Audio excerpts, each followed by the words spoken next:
ಬಿಟ್ಟರೆ ಏನಿಲ್ಲ, ಏತಕ್ಕೆ ಮುಖ ಖಿನ್ನರಾಗಿ ವ್ಯಸನ ಮಾಡುವಂತೆ ತೋರುತ್ತದೆ.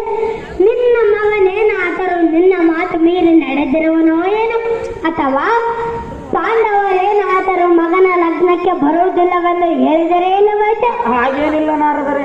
ಕೃಷ್ಣ ಬಲರಾಮನೇನಾದರೂ ಕಲಹ ಮಾಡಿಕೊಂಡಿರುವರು? ಅದೇ ಬಂದಿರುವ ಕಷ್ಟ.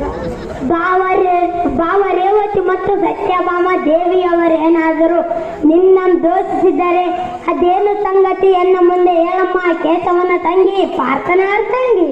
ನಾರದರೆ, ಅಮ್ಮ ಸುಭದ್ರ, ಮೊದಲೇ ಚಾಡಿಕೋರರು ನಾರದರು. ನೀವು ಎಲ್ಲ ಗೊತ್ತಿದ್ದು ಮತ್ತೆ ನನ್ನನ್ನು ಈ ರೀತಿ ಅಳಿಸಲು ಬಂದಿರುವಿರಿ, ನಗುತ್ತಾ ಮೋಸ ಮಾಡುವಿರಿ. ನಾರದರೆ, ನಿಮ್ಮೆದುರಿಗೆ ಶ್ರೀಕೃಷ್ಣನ ಎದುರಿಗೆ ಮಾತು ಕೊಟ್ಟು ಅಣ್ಣನು ಮಾತು ತಪ್ಪಿದನು. ಈಗ ನನ್ನ ಗತಿ ಏನು ನಾರದರೆ? ಅಮ್ಮ